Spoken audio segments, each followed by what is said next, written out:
ফিলিস্তিনপন্থীদের জন্য সুখবর, ধ্বংস হতে চলেছে ইসরায়েল। জানিয়ে দেব হাতে থাকা সর্বশেষ আপডেট আন্তর্জাতিক সংবাদ। প্রথমে এই সংবাদ শিরোনাম। ইসরায়েলের সাথে যুদ্ধে হিজবুল্লাহর কোনো ভয় নেই বলেছেন নাসরুল্লাহ। এরপর জানিয়ে দিব ইসরায়েলে আবারও 500 পাউন্ড ওজনের বোমা পাঠাবে যুক্তরাষ্ট্র। এদিকে ইউক্রেনের জন্য নতুন আতঙ্ক, রুশ KH-101 মিসাইল। এরপর জানিয়ে দিব 3 নেতার সঙ্গে রুদ্ধদ্বার বৈঠকে যে আলোচনা হলো এরদোগানের। আরো জানিয়ে দিব লাশে ভরে গেছে গাজা সিটির রাস্তা। সর্বশেষ জানিয়ে দিব ইউক্রেনকে $43 বিলিয়ন সামরিক সহায়তার প্রতিশ্রুতি ন্যাটোর। এতক্ষণ শুনছিলেন সংবাদ শিরোনাম, এবারে বিস্তারিত। তবে অনুরোধ থাকবে ভিডিওটিতে একটি লাইক করবেন এবং কমেন্ট করে জানিয়ে দিবেন খুব শীঘ্রই ইসরায়েল ধ্বংস হতে চলেছে এই নিউজে আপনি কতটা সন্তুষ্ট। ইসরায়েলের সাথে যুদ্ধে হিজবুল্লাহর কোনো ভয় নেই বলেছেন নাসরুল্লাহ। ইসরায়েলের সাথে সংঘাতে জড়াতে হিজবুল্লাহর কোনো ভয় নেই, লেবাননের সশস্ত্র গোষ্ঠীর প্রধান হাসান নাসরুল্লাহ এই ঘোষণা দিয়েছেন। হিজবুল্লাহ মহাসচিব লেবাননে ইসরায়েলের সম্ভাব্য সব আক্রমণের শক্তিশালী প্রতিশোধ নেওয়ার প্রতিশ্রুতি ব্যক্ত করেছেন। বৈরুতে ইসরায়েলি হামলায় নিহত হিজবুল্লাহ কমান্ডার মোহাম্মদ নিয়ামেহ নাসেরের স্মরণ সভায় নাসরুল্লাহ বলেছেন, এই প্রতিরোধ যোদ্ধাদের কোনো ভয় নেই। অধিকৃত অঞ্চলের 30 কিলোমিটার গভীর পর্যন্ত চালানো অভিযানই এটা প্রমাণ করেছে। স্পর্শকাতর জায়গাগুলোকে লক্ষ্যবস্তু করা হয়েছে। ইসরায়েল লেবাননে পূর্ণাঙ্গ অভিযান শুরু করার হুমকি দিয়েছে। নাসরুল্লাহ বলেছে, আমরা গ্যালান্টের বিবৃতি শুনেছি। যদি গাজায় যুদ্ধ বন্ধ হয়ে যায় তবে লেবাননকে থামাতে বলার দরকার পড়বে না। আমরা তাকে বলছি, যদি ইসরায়েল দক্ষিণে হামলা করে আমরা আমাদের রক্ষা করব, কোনো ধরনের আগ্রাসনই মেনে নেওয়া হবে না। হিজবুল্লাহ প্রধান আরো বলেন, লেবাননের যোদ্ধারা গাজায় শত্রুর মনোযোগে বিঘ্ন ঘটাতে পেরেছে, নিশ্চিত করেছে যে উত্তরের অধিকৃত অঞ্চলগুলো গাজার সাথে যুক্ত এবং উত্তরের শান্তির জন্য গাজা যুদ্ধ বন্ধ করতে হবে। ইসরায়েলে আবারও 500 পাউন্ড ওজনের বোমা পাঠাবে যুক্তরাষ্ট্র। ইসরায়েলে আবারও 500 পাউন্ড ওজনের বোমা পাঠানো শুরু করবে মার্কিন প্রেসিডেন্ট জো বাইডেনের প্রশাসন। তবে 2000 পাউন্ড ওজনের বোমার চালান সরবরাহ স্থগিত অব্যাহত থাকবে। ঘনবসতিপূর্ণ গাজায় সেগুলো ব্যবহারের প্রভাব নিয়ে উদ্বেগের কারণে এমন সিদ্ধান্ত নেওয়া হয়েছে। বুধবার 11 জুলাই নাম প্রকাশে অনিচ্ছুক এক মার্কিন কর্মকর্তা এই তথ্য জানিয়েছেন। ব্রিটিশ বার্তা সংস্থা রয়টার্স এই খবর জানিয়েছে। গত মে মাসে 2000 পাউন্ড ও 500 পাউন্ড ওজনের বোমার একটি চালান স্থগিত করেছে যুক্তরাষ্ট্র। বাইডেন প্রশাসনের বিশেষ উদ্বেগ ছিল রাফা শহরে এত বড় বোমার ব্যবহার নিয়ে, যেখানে 10 লাখের বেশি ফিলিস্তিনি আশ্রয় নিয়েছিল।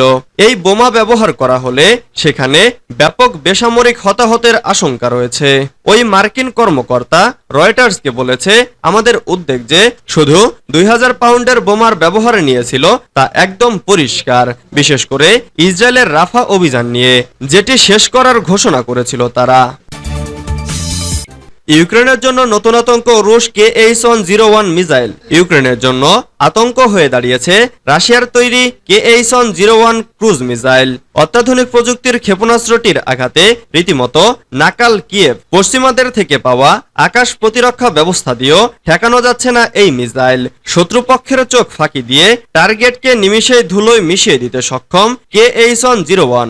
গেল কয়েকদিন ধরেই ইউক্রেন কাঁপাচ্ছে রুশ KH-101 মিসাইল। এদিকে নির্ভুল লক্ষ্যভেদ আর ব্যাপক ধ্বংসযজ্ঞের সক্ষমতা, অন্যদিকে রাডার ফাঁকি দেওয়ার সক্ষমতার কারণে ইউক্রেনীয় বাহিনীর আতঙ্কে পরিণত হয়েছে এই মিসাইল। সাবসনিক ধরনের এই মিসাইল অবশ্য রুশ বাহিনীর বহরে নতুন নয়। 2012 সাল থেকেই এটি রয়েছে রুশ সমর ভান্ডারে। তবে এত ব্যাপক ব্যবহার হচ্ছে এই প্রথমবারের মতো। 7.45 মিটার উচ্চতার ব্যালিস্টিক ক্ষেপণাস্ত্রটির ওজন প্রায় 2500 কেজি, বহন করতে পারে 450 কেজির মতো বিস্ফোরক, ফলে ব্যাপক ধ্বংসযজ্ঞের সৃষ্টি করতে পারে এই মিসাইল। 3 নেতার সঙ্গে রুদ্ধদ্বার বৈঠকে যে আলোচনা হলো এরদোগানের। ন্যাটোর 75তম বার্ষিক সম্মেলনে যোগ দিতে যুক্তরাষ্ট্রে অবস্থান করছেন তুরস্কের প্রেসিডেন্ট রিসেপ তাইপ এরদোগান। সেই সম্মেলনের ফাঁকেই আলাদা করে ইতালির প্রধানমন্ত্রী Giorgia Meloni, German chancellor Olaf Scholz এবং গ্রিক প্রধানমন্ত্রী কিরিয়াকোস মিটসোটাকিস সহ ন্যাটোর বেশ কয়েকজন শীর্ষ নেতার সাথে আলোচনা করেছেন এরদোগান। এই বৈঠকে দ্বিপাক্ষিক সম্পর্ক উন্নয়ন ছাড়াও গাজায় ইসরায়েলের একতরফা যুদ্ধ প্রসঙ্গে আলোচনা হয়েছে। তুরস্কের যোগাযোগ অধিদপ্তরের বরাত দিয়ে টিআরটি ওয়ার্ল্ড জানিয়েছে, বুধবার ন্যাটোর সম্মেলনের ফাঁকে 3টি পৃথক রুদ্ধদ্বার বৈঠক করেছেন এরদোগান। এ সময় দ্বিপাক্ষিক সম্পর্ক, আঞ্চলিক এবং বৈশ্বিক সমস্যা নিয়ে আলোচনা করেছে তুর্কি নেতা। মেলনের সাথে সাক্ষাৎ প্রসঙ্গে এরদোগান বলেন, তুর্কি এবং ইতালির মধ্যে সম্পর্ক গৃহীত পদক্ষেপগুলির বিকাশ অব্যাহত থাকবে এবং দেশ দুটি এর জন্য কাজ চালিয়ে যাবে। এরদোগান আরো বলেন, আঙ্কারা শান্তির মাধ্যমে আশেপাশের অঞ্চলে উত্তেজনা অবসানের জন্য যথাসাধ্য চেষ্টা করছে। এজন্য সকল দেশের প্রচেষ্টা করা উচিত। লাশে ভরে গেছে গাজা সিটির রাস্তা। ফিলিস্তিনের সশস্ত্র গোষ্ঠী হামাস নিয়ন্ত্রিত গাজায় অবিরাম হামলা চালিয়ে যাচ্ছে ইসরায়েলি বাহিনী। গত বছরের অক্টোবর থেকে শুরু হওয়া এই যুদ্ধে নিহত হয়েছে ৩৮,০০০-এর বেশি ফিলিস্তিনি, আহত হয়েছে ৯০,০০০-এর বেশি, সেই সঙ্গে ২০,০০০-এর বেশি শিশু নিখোঁজ রয়েছে। খবর আল জাজিরার। গাজার সিভিল ডিফেন্সের মুখপাত্র মাহমুদ বাশাল বলেছেন, গাজা সিটির রাস্তা লাশে ভরে গেছে। গাজা সিটির তাল আল হাওয়া শহরে তাণ্ডব চালিয়েছে ইসরায়েলি বাহিনী। এতে নিহত হয়েছে অন্তত ৩০ ফিলিস্তিনি। তবে এই হামলা নিয়ে এখন পর্যন্ত কোনো মুখ খোলেনি ইসরায়েল। এদিকে সম্প্রতি চিকিৎসা বিষয়ক সাময়িকী ল্যান্সেট জানিয়েছে, গাজায় ৯ মাস ধরে চলা ইসরায়েলের নির্বিচার বোমা হামলায় নিহত মানুষের প্রকৃত সংখ্যা ১,৮৬,০০০ ছাড়িয়ে যেতে পারে। ইউক্রেনকে $৪৩ বিলিয়ন সামরিক সহায়তার প্রতিশ্রুতি ন্যাটোর। যুদ্ধে রাশিয়াকে মোকাবেলা করতে ইউক্রেনের প্রতিরক্ষা বিভাগকে জোরদার করতে দেশটিকে কমপক্ষে $৪৩ বিলিয়ন সামরিক সহায়তা প্রদানের প্রতিশ্রুতি দিয়েছে ন্যাটো নেতারা। আগামী বছরের মধ্যে ইউক্রেনকে এই সহায়তা সরবরাহ করা হবে। এ সময় আনুষ্ঠানিকভাবে কিয়েভকে পশ্চিমা সামরিক এই জোটে সদস্যপদ পাওয়ার জন্য একটি অপরিবর্তনীয় পথও ঘোষণা করেছেন তারা। বুধবার 10 জুলাই ওয়াশিংটনে একটি ন্যাটো শীর্ষ সম্মেলনের পর চূড়ান্ত এই ঘোষণাটি আসে। কাতার ভিত্তিক সংবাদ মাধ্যম আল জাজিরা এই খবর জানিয়েছে।